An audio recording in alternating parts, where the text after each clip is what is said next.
Buenas, hola a todos. Yo soy el doctor Abed Burgo. Yo soy naturópata. Soy el actual rector del Instituto de Medicina Natural en Chile y miembro honorario de la Fundación Naturópatas para Chile. Bueno, tengo el agrado de presentarles, ¿no es cierto?, una exposición sobre actividad enzimática que me invitó cordialmente María José. Bueno, esta exposición, este trabajo, es parte de mi tesis de magíster en la Universidad de Concepción. Abajo está ahí el repertorio, ¿no es cierto?, como dice. Y bueno, esta tesis constituyó de varias partes, de varias unidades, y yo voy a exponer parte de ella, que es una parte experimental de la medición de la actividad de la lisozima en trucha arcoíris que fueron sometidas a estrés por fotoperiodo artificial. Ahí está, ¿no es cierto?, el repertorio de la universidad, el link en el cual está la tesis. Voy a partir diciendo básicamente, ¿no es cierto?, que los mecanismos de defensa inmunológico se dividen en dos principalmente. Un sistema de defensa innato o inespecífico que está dirigido contra un amplio espectro de microorganismos. O sea, no diferencia si son microorganismos buenos o malos, los ataca igual.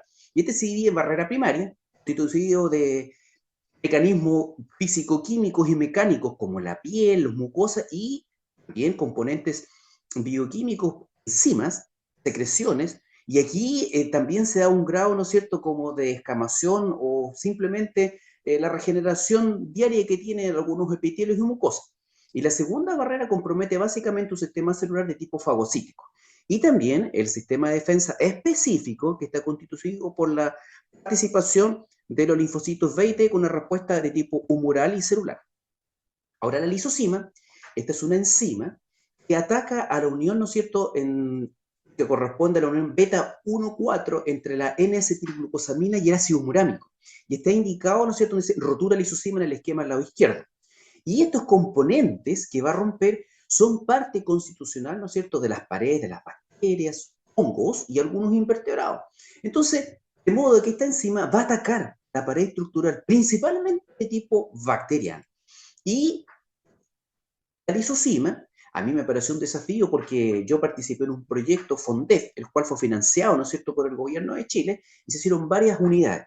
Y a mí me hicieron el desafío de estudiar los mecanismos de defensa, pero no en humanos, en peces.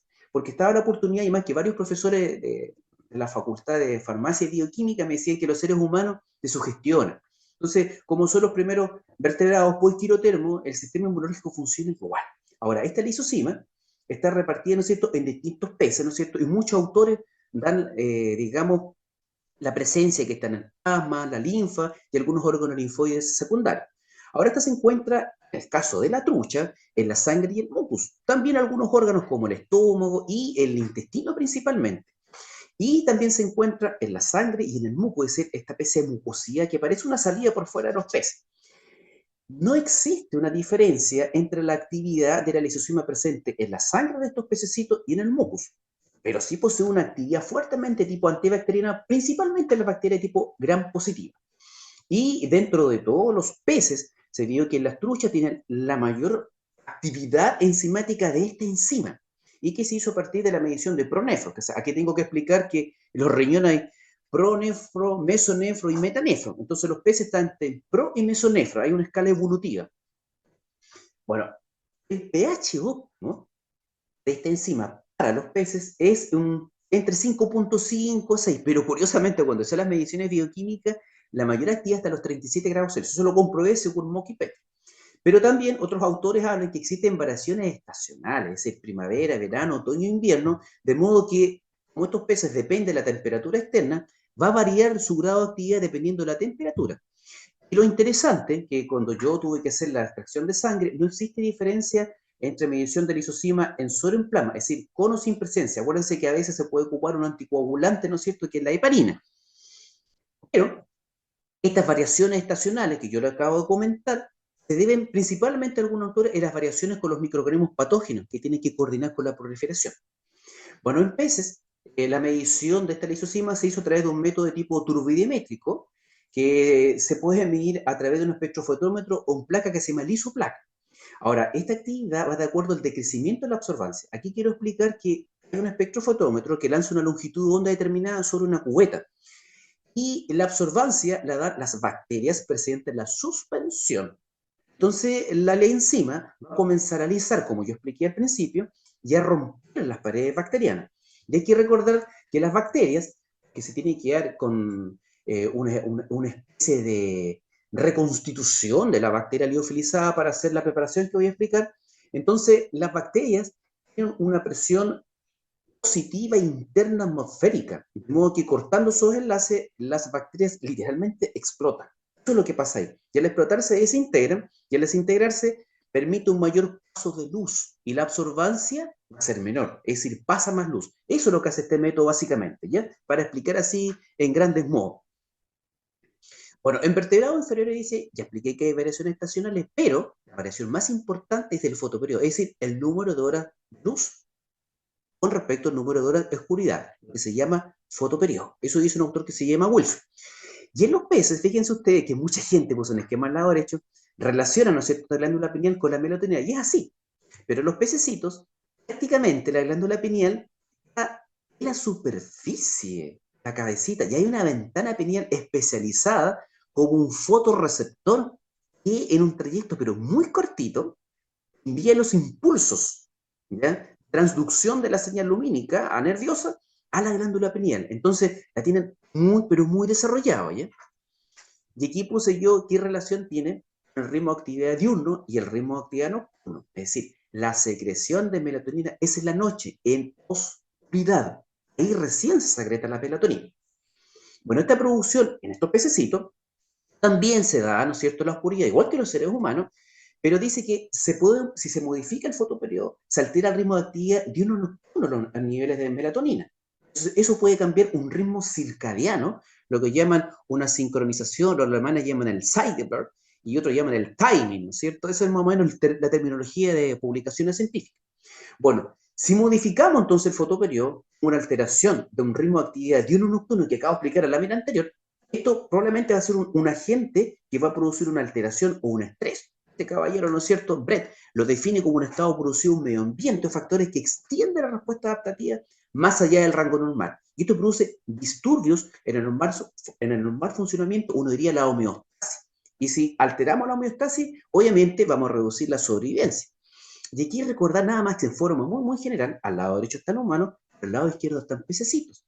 Eje, hipotálamo, hipófisis, y uno dice corteza suprarrenal. Bueno, en los pececitos, en vez de la corteza suprarrenal, uno dice glándula interrenal. Y ahí se produce, igual que en los mamíferos, una hormona que se llama el cortisol, o conocida como la hormona del estrés. Entonces, fíjense ustedes que este precesor de nosotros, que también somos vertebrados, ellos son inferiores y nosotros somos vertebrados superiores o mamíferos, hay una diferencia. En vez de ser corteza suprarrenal, en los pececitos es glándula interrenal. Se produce igual esta hormona del cortisol. Ahora, la hipótesis es que la alteración del fotoperiodo va a afectar las defensas inespecíficas de las truchas. ¿Y cómo se va a reflejar? En la actividad del lisocimio. Entonces, el objetivo general es evaluar el estado de defensa del sistema en específico en estas truchas que fueron sometidas a un fotoperiodo natural y también va a ser alterado. Y dentro de sus objetivos específicos, lo primero fue modificar el fotoperiodo de las truchas. LO significa luz y O oscuridad. Entonces, 24 horas luz, 0 oscuridad. Eso se llama fotoperiodo constante, que sea, no había ningún minuto de oscuridad. El segundo son 14 horas luz, 10 de oscuridad, claro, 14 horas luz, 10 de oscuridad, que se llama fotoperiodo de verano, y el control, que es el fotoperiodo natural. Lo segundo sería cuantificar justamente la concentración de isocima plasmática en estos tres tipos de fotoperiodos. Y se hizo una inmunoestimulación sometidas a trucha fotoperiodo natural, que me gustaría después comentar a ustedes qué es lo que pasa, y esto es como para otro tema, pero mucho, mucho más inmunológico. Pero lo dejo ahí en el tintero porque tengo unas ganas, ojalá que se pudiera más adelante. Bueno, dentro del material y método, material biológico fueron 200 truchas de un promedio de 60 gramos, una piscicultura que se llama pulpura. Tuvimos que ir a la cordillera de los Andes y ir a buscarla. Fueron acondicionadas en el laboratorio de bioensayo por un periodo de 3 semanas. Ahí, en ese acondicionamiento, era constante la temperatura a través de una cámara especial de refrigeración que tenía este laboratorio, 10-11 grados Celsius, la circulación de agua, el fotoperiodo y, lo importante, la tasa de alimentación de un peso de agua era un 5%. Fueron el tanque de vidrio, ¿no es cierto? De fibra de vidrio, perdón, también acuarios de vidrio, con 2 cambios de agua a la semana de clorada. Esta agua hay que quitarle el cloro y se hacían en las mismas condiciones.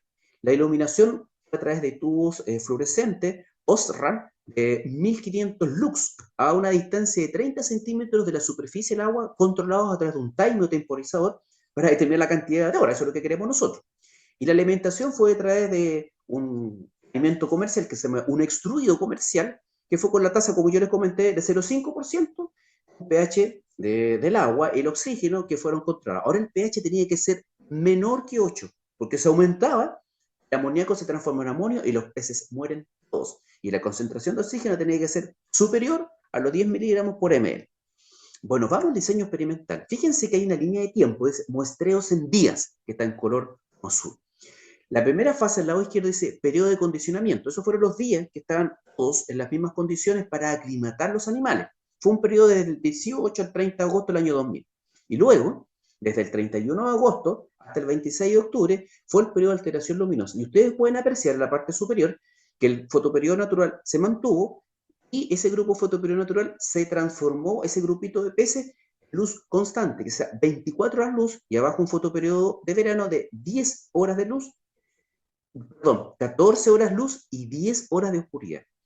Finalizada la fecha, 26 de octubre, al día siguiente, el 27, se retornaron todos al fotoperiodo natural. Entonces, en la parte superior ustedes ven el control. Y los muestreos abajo fueron al día 0, 7, 15, 30, 60, 90, 120 y al día 142. Entonces, ustedes pueden apreciar que se hizo un muestreo durante la alteración y post-alteración, ¿ya? Y allí están los estanques fibriladarios, ¿no es cierto? Los tubos fluorescentes, y aquí le puse el sol, ¿no es cierto? Como que demuestra que ese realmente es un control. Bueno, las tomas de muestra, bueno, estos peces se sacrifican, el número de peces ustedes lo pueden ver en la tabla, según las fechas. Aquí tengo que comentar que en el fotoperiodo de verano, el 27 de diciembre, no se muestraron peces porque hubo un robo. Ustedes saben que los experimentos ocurren en estas situaciones, se perdieron ejemplares, y eso fue terrible, pero afortunadamente el resto de los animales y todo pasó nada. Estos peces se anestesiaron, como corresponde a un protocolo, y se les trae sangre en función caudal, es decir, la colita, y la sangre se traspasa a tubos Eppendorf que están parenizados en hielo. Y luego los animales muertos se miden, se sexan y se pesan. Entonces, este es el método más o menos cómo extraer la sangre a los peces, la punción caudal en la colita, y se traspasa la sangre, ¿no es cierto?, a tubos heparinizados que se mantienen en hielo y luego se centrifugan, es todo un proceso. ¿Qué es lo que pasa aquí con el ensayo de actividad lisosima? Bueno, este ensayo de actividad lisosima yo tuve que modificarlo, ¿eh? Yo personalmente hice una modificación. Esto está publicado en una revista alemana, en un journal. Bueno, la actividad se prepara una suspensión de la bacteria que se llama Micrococcus lysodenticus en un buffer fosfato salino en una concentración de sobre 2 miligramos de este liofilizado por ml el buffer a un pH de 6. Se mezcla en la relación 1:10. ¿Qué significa eso? 1 ml, la suspensión del buffer, 0,1 ml o 100 microlitros, ¿no es cierto?, del plasma de la sangre. Y se hace una reacción a 37 grados Celsius y la absorbancia se hace una longitud de onda de 620 nanómetros y se mide a los 30 segundos y luego a los 4,5 minutos. Y para poder determinar esto se necesita realizar una curva de calibración con un estándar de lisosima de huevo de gallina. ¿Ya? Y eso tuvo que hacer toda una modificación para poder determinar qué concentración hay justamente después de la lisosima del lamanito, del pez. Materiales y reactivos, en forma muy general, los tubos fluorescentes, la marca Osram, el alimento, la anestesia, las células liofilizadas. Eso es importante, el estándar de lisosima huevo gallina, ese es del laboratorio Merck, el espectrofotómetro, centrífuga, otros más. Ahora los métodos estadísticos se hizo a través de un software, el de estadística 4.5, bueno, en esos años está esa versión que fue el año 98, y se usó un método de tipo no paramétrico, fue el test de Wilcoxon con un alfa del 0.05. Nos veamos los resultados. ¿Qué se obtuvo aquí? Primero, dice, previo al análisis se realizó la curva de calibración de decaimiento de la actividad lisosima para realizar cálculo muestreo en forma corregida, ¿ya?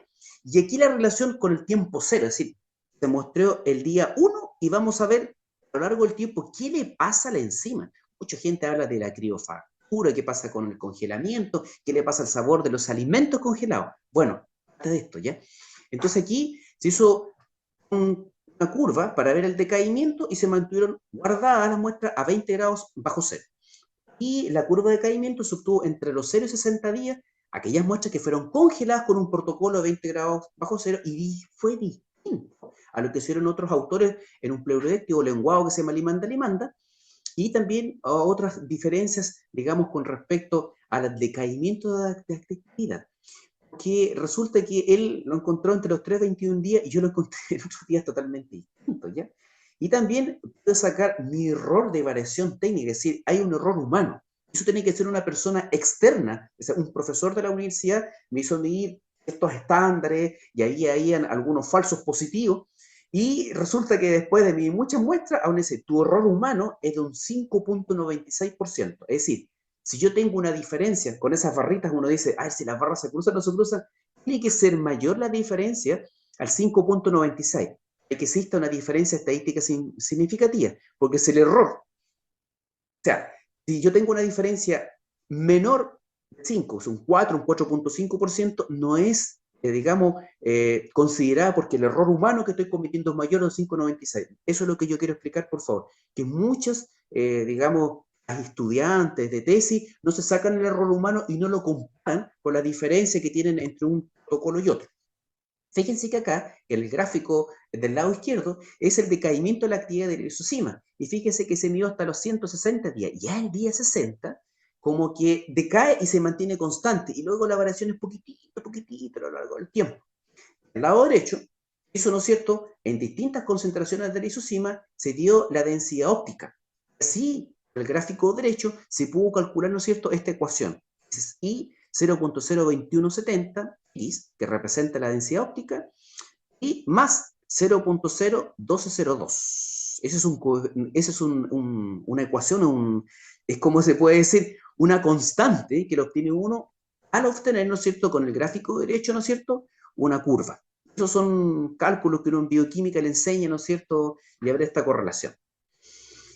Fíjense lo curioso de este experimento que se hizo. Aquí tiene la fecha de muestreo, 31 de agosto, 7 de septiembre, las fechas, las que se muestran. La barra de arriba superior representa el tiempo de alteración del fotoperiodo. Esta barra transparente se refiere al fotoperiodo natural, luego esta barrita más oscura que representa el fotoperiodo constante, y la barrita como con puntitos el fotoperiodo de verano. Miren, a los 7 días hay diferencias significativas, de aproximadamente el control 2 microgramos, se dispara casi a 8, un poquitito más. O sea, son casi 4 veces superior, se eleva la concentración de lisozima en los animales que están expuestos a fotoperiodo constante. El fotoperiodo de verano, nada. Y después, a los 30 días, se dispara la concentración de lisozima de los peces que están expuestos al fotoperiodo de verano, que sea 14 horas de luz y 10 horas de oscuridad. Entonces, las alteraciones son distintas según el fotoperiodo a que los peces fueron expuestos. Eso es más o menos lo que yo quiero compartir con ustedes. Y luego, al día 142, post alteración, el 18 de enero, se disparan concentraciones, pero comienza a surgir un efecto de variación, que sea, comienzan a dispersarse los valores. Bueno, yo no pude seguir más allá porque la universidad y el centro de bioensayo lo cierran, entonces desafortunadamente no pude seguir, pero pude lograr una fecha un poquito más que lo que ocurría post-alteración. Bueno, de estos resultados se pueden discutir muchas cosas, pero yo quiero centrarme básicamente en lo que se pudo hacer. Aquí en estos peces hay un ritmo de actividad diurno, ¿eh? Y esa actividad diurna tiene otros aspectos que están relacionados con el grado de iluminación. Acuérdense que yo hablé que la glándula pineal existe una especie de celda que está muy cerca, que está prácticamente puesta en la cabecita del animal. Entonces, ellos tienen una capacidad de percibir, pero fácilmente, las variaciones de luz. Esto es súper importante. Ahora, este ritmo de actividad diurno está influenciado, ¿cierto?, sobre el metabolismo de los peces, que sea, según la cantidad de iluminación, va a repercutir en el metabolismo del animal y sobre todo en la maduración de sus gónadas, que sea, a medida que incrementa el número de horas luz, va a cambiar el metabolismo y comienzan a madurar las gónadas del animal. Eso es más o menos la madre naturaleza, para que entiendan, ¿ya? Eso lo hizo Nichols. Y la situación de interferir, ¿no es cierto?, con esta alteración del fotoperiodo, el primer efecto que nosotros vamos a tener va a ser sobre la glándula pineal, que explicamos que es la secreción comprometida de la melatonina. Entonces, al alterar la fotoperiodo, alteramos inmediatamente la secreción de melatonina. Entonces, hay pulsos, porque explicamos que se secreta solamente en la noche, que son capturados por todos los tejidos para coordinar efectos fisiológicos de día y noche. Y esto se relaciona con lo que es el catabolismo y el anabolismo. Es más o menos una cosa bien cercana. Bueno, y aquí también dice que la melatonina se le atribuye en función de mantenimiento, ¿no es cierto? Justamente de este complejo pineal y esta célula receptora, que sea la misma hormona, mantiene. Y dice que ha demostrado que la secreción de melatonina no posee un ciclo endógeno en el trucha. Eso es importante considerar. Bueno, a algunos peces se le ha extraído la glándula pineal, ¿no es cierto? Y se le insertó o se le, ¿cómo se puede decir? Se le introdujo al animal cantidad de melatonina para ver qué es lo que pasaba, porque estos animalitos se les extrajo, no tenían un control a través de ella. Entonces, lo que pasó acá, aquí la melatonina no se comportó como más que una hormona, dice, y simplemente era una transducción. O sea, aquí la melatonina no tenía una función tan como se pensaba que los seres humanos que tenían una correlación con endógeno y se pensaba que al carecer de la glándula pineal, ya al inyectarle o al introducirle melatonina exógena al animal, podría recuperar todo su funcionamiento. Y no fue tan así. ¿Por qué? Porque muchos profesores me decían, también hay una función neural, no tanto hormonal, que sea, son dos funciones que dejar claras. Me decía un profesor, la función hormonal, parte de la melatonina, pero se le olvida a todas las personas que tienen una función neural, que depende de la estimulación del sistema nervioso, más que la hormonal. Bueno, en los mamíferos, aquí tiene funciones neuroendocrinas y que van a controlar el sistema nervioso autónomo. Y se deduce, de alguna forma, ¿no es cierto?, que esta melatonina en los peces estuvieron con fotoperiodo constante, es decir, 24 horas luz. Fue algo totalmente normal, ya que la estación del año en la cual se aplicó era invierno, que sea, adelantamos nosotros. Eso es lo que hicimos intencionalmente, adelantar, que sea, pasarnos por alto la primavera. Eso es lo que hicimos nosotros. Entonces, ¿qué es lo que hace aquí? La cantidad de luz era menor, era invierno, que circulaba la melatonina, entonces nosotros se lo aumentamos abruptamente a 14 horas luz. Eso fue como un cambio drástico, eso es lo que hicimos, una disrupción. Bueno, siguiendo con el tema de la luz, fíjense que el lado izquierdo, el estresor, es la luz. Entonces, la percepción de este pez, justamente ese es el cerebro, glándula pituitaria y corteza interrenal. Y ahí se secreta, tal cual como en los seres humanos, la ACTH, la hormona adrenocorticotrópica. Entonces, es más o menos para que ustedes tengan una pequeña diferencia entre lo que corresponde al pez al lado izquierdo y los seres humanos al lado derecho, en todo ese eje hipotálamo, hipófisis, ¿no es cierto? Dice una corteza suprarrenal. O puede ser cualquier, un ovario, puede ser un órgano endocrino que esté comprometido. Entonces, la diferencia es esa, es mínima, es mínima. Son los mismos factores liberadores, son las mismas hormonas adrenocórticas, son iguales e incluso la hormona cortisol. Entonces, ¿qué es lo que pasó aquí? Aquí los profesores me decían que en clases, por ejemplo, típico, me decían, en clase de bioquímica se sabe, están los libros, que el cortisol, cuando se secreta en circunstancias de estrés, induce en el cuerpo una gluconeogénesis, ¿sí? Aumenta la concentración de glucosa plasmática, moviliza los aminoácidos y estabiliza los lisosomas. Eso en forma como muy general. En humanos, ¿eh? Ahora, en las truchas dice que posee funciones de osmorregulación. Y esto se comprobó, ¿no es cierto?, en experimentos en vivo, y eso el señor Howard Manson, para controlar, ¿no es cierto?, estimular las bombas iónicas en la branquia, intestino y otros órganos más. Mire qué interesante. Respecto a parámetros inmunológicos, es interesante comentar que yo partí diciéndolo del sistema de defensa innato, con primera, segunda barrera, comencé a explicar, ¿no es cierto?, que ahí en la primera barrera, ¿ya?, existe lo que son la piel y también la lisocima. Aquello, ¿no es cierto?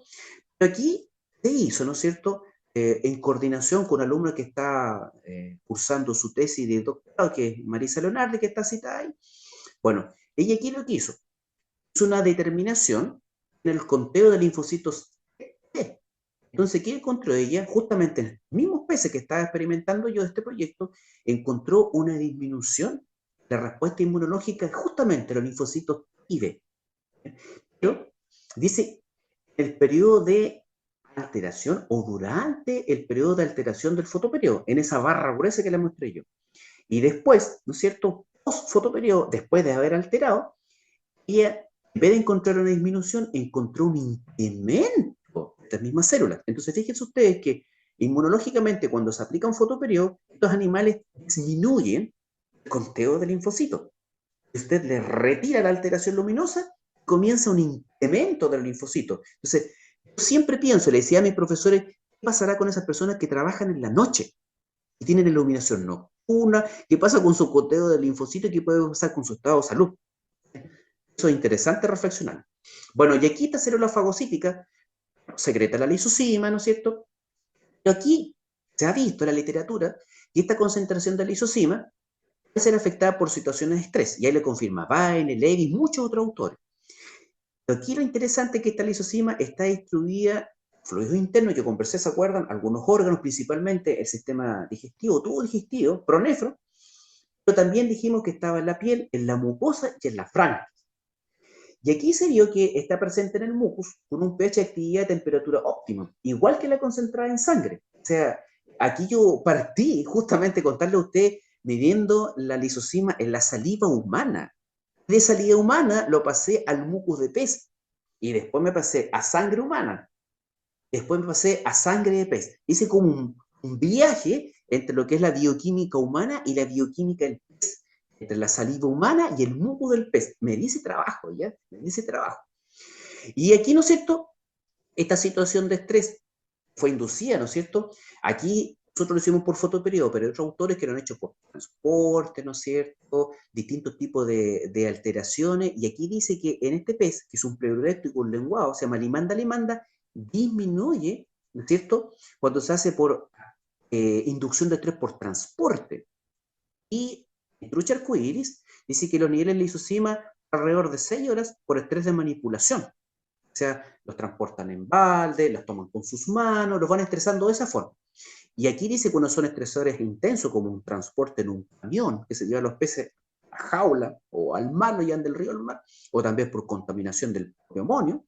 Dice que de alguna forma reduce la actividad de la lisozima. Y dice que persiste esta alteración por 24 horas y luego de 2 semanas retorna a los valores normales, que sea, vuelve a la normalidad o vuelve a la homeostasis. Pero lo importante es que estos autores aquí encuentran que reduce, ¿ya?, la actividad de la lisozima. Bueno, también se ha visto por selecciones genéticas, a lo que es un alto grado de secreción del cortisol, recuérdense que era hormona del estrés, dice que los niveles de lisozima son más significativos del cortisol. Y otros experimentos que son de heredabilidad y correlación genética dice que no puede ser superior al cortisol. Ahí hay como una discusión. ¿Cuál es más importante? ¿O el cortisol o la lisozima? Eso es lo que está en discusión. Bueno, y estos resultados que se obtuvieron acá en este experimento, de este proyecto, ¿no es cierto?, es que la concentración de lisozima en los distintos fotoperiodos se puede inferir el fotoperiodo constante, 24 horas luz. De verano fueron 14 horas luz, estos fueron los estresores. Sí, secas. Pero la respuesta más rápida fue con el fotoperiodo de 24 horas luz, posteriormente al 14 horas luz. Entonces, de alguna forma, se puede deducir que la intensidad de la alteración es la respuesta mucho más rápida. Eso más o menos así en forma muy general. Bueno, y estas alteraciones a la lisozima inducidas por cambio de fotoperiodo, es necesario destacar, ¿cierto?, que todas las mediciones es necesario considerar variaciones estacionales. ¿Ya? Aquí hay varios autores como estudios en pleuronéctico, ¿no es cierto? Se elevan en el último periodo de verano, y hay otros que dicen que decrecen en el periodo de SOE, o sea, hay alguna variación. Entonces, hay que considerar estos agentes ambientales, ¿no es cierto?, que de alguna forma pueden causar alteración en el sistema de defensa. Son dos. Aquí algunos trabajos sugieren lo que son parámetros ambientales y también son ritmos endógenos. En los ambientales está la temperatura, el pH, el fotoperiodo. Y los endógenos, ¿cierto?, están influenciados por estas variaciones medioambientales. O sea, dependen de la otra. Y los otros factores son los factores condiciones de salud, si están enfermos, saludables, si están comiendo más o menos, si hay contaminación, etc. Eso lo dice Zapata y Cooper en el año 90. Bueno, en esta investigación se controlaron los parámetros ambientales de temperatura, oxigenación, fotoperiodo, tasa de alimentación, etc. Incluso densidad. Así que no hubo ningún problema. Y esta es una chica que se llama Katy Alvear, en comunicación personal. Ella estaba haciendo su tesis de pregrado, ¿ya? Y ahí tuvieron variaciones de amonio muy cortitas, entre 0.02 y 0.35. Aquí ya vemos el aporte de Maritza Leonardi y Katy Alvear, ¿no es cierto?, que está una alumna de doctorado y es chica de la tesis de pregrado. Entonces, se ha demostrado que el efecto directo del fotoperiodo sobre el sistema de defensa inespecífico, ¿sí?, y de alguna forma un rol indirecto el fotoperiodo. O sea, el grado de iluminación va a afectar a este sistema de defensa en específico y sobre todo a la actividad de unas células que se llaman los neutrófilos o polimorfonucleares. Aquí la imagen inferior se ve acá. Polimorfo significa muchas formas, entonces ese núcleo que tiene muchas formas es el polimorfo nuclear y ese es el principal actor que secreta la melatonina. Bueno, y algunos autores, ¿no es cierto?, han encontrado que hay un rol indirecto en el sistema de defensa. Eso también lo hizo el señor Zapata y Cuca. Bueno, y aquí otro alumno tesista que aportó en este proyecto, que fue Ariel Valenzuela en el año 2006, él hizo su tesis de doctorado en ciencias biológicas. Él hizo análisis hematológico, entonces él me entregó información que no hubo diferencia, justamente en estas células que secretan la lisozima, no hubo diferencia en el conteo a los 7 ni a los 30 días. O sea, no hay diferencia en el conteo celular. Entonces, si me están confirmando que hematológicamente esos ejemplares no tuvieron diferencia, la única forma era su grado metabólico o algunos órganos linfáticos periféricos que están comprometidos. De modo que esta alteración del número de horas luz del fotoperiodo produce la modificación en la concentración de lisozima plasmática, ¿no es cierto? Y se encontró la diferencia a los 7 días, que fue para el fotoperiodo de 24 horas luz, y a los 30 días con el fotoperiodo de verano, es decir, 14 horas de luz. Y lo interesante, que con los aportes del alumno de doctorado, dice que no se correlaciona con el número de neutrófilos, que sea, está afectando al grado metabólico de los neutrófilos en la secreción de concentración de lisozima.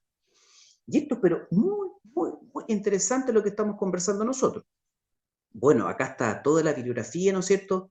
Fue utilizada en parte, ¿no es cierto?, de esa unidad de investigación. Bueno, yo quiero comentarle algunas cosas generales de esta tesis que yo le conversé a María José. Conversarle que estaba constituida de un gran proyecto. Yo estaba en una unidad bastante grande, y esta unidad se repartió en 2 alumnos doctorados, yo alumno de magíster y varios alumnos de tesis y de pregrado. Entonces fue un gran conglomerado de actividades, por eso que se tuvo acceso a materiales, a reactivos, accesos a laboratorios bioquímicos, y comentarles que fue bastante interesante hacer algunas aplicaciones. Yo en el campo clínico hasta el día de hoy converso con los pacientes, que tengo que aplicarlo en salud humana, sobre los turnos de trabajo, y he pillado justamente alteraciones en gente que trabaja de noche, es decir, turnos de 0, 12 de la noche hasta las 8 de la mañana, después de las 8 de la mañana hasta las 4 de la tarde, de las 4 de la tarde hasta las 12 de la noche, y de ahí se repite el ciclo. Entonces, lo que se llaman turnos de 8 horas. Entonces, yo cuando converso con los pacientes, esas personas generalmente, no todas, generalmente tienen modificaciones justamente de su sistema inmunológico, cómo responde a cierto grado de infecciones y alergias. Entonces, esto es súper interesante conversar con usted, qué lo me ocurrió en la praxis, ¿ya? Y también he conversado con algunos pacientes, he tratado de ver cómo es el grado de actividad, porque mucha gente reclama justamente por estos anteojos, que algunos tienen un baño, un reflex, que es anti-ultravioleta. Y hay pantallas en los computadores que tienen un blue shield o un escudo azul, que justamente para disminuir ese impacto de la luz azul, la que incide más en la retina, y a nosotros teóricamente debería impactar en la glándula pineal y debería impactar cuando trabajamos de noche, ¿no es cierto? Haciendo informes en la actividad, en la secreción de la melatonina. No he encontrado actividad de eso, pero sí es bastante interesante comentárselo a ustedes si nosotros somos un poquito más evolucionados con respecto a la percepción. Ahora, la diferencia de estos animalitos, yo conversaba con gente de centros de cultivo, ¿no es cierto?, donde esta persona dice que cuando hay mucha luz en centros de cultivo, ellos tienen que colocarle unas mallitas especiales para disminuir la intensidad. Pero los animales se estresan con mucha luz en los centros de cultivo. Y conversarle que aquí en Chile es tan fuerte la iluminación con ultravioleta que en la cabecita de los peces se les forman úlceras. Estos alevines, estos pececitos chiquititos, dan una superficie así desde el mar, y pasa la ultravioleta y le está dañando la cabecita. Entonces la intensidad luminosa ahora actualmente es mucho mayor. Entonces es muy interesante comentar estas cosas, qué pasa ahí con la secreción, pero bueno, lamentablemente se necesitan fondos y recursos.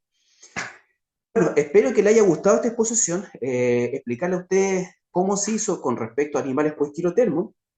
El sistema de defensa es prácticamente el mismo que tenemos nosotros. El eje hipotálamo-hipófisis, corteza suprarrenal, en vez de corteza suprarrenal es glándula interrenal.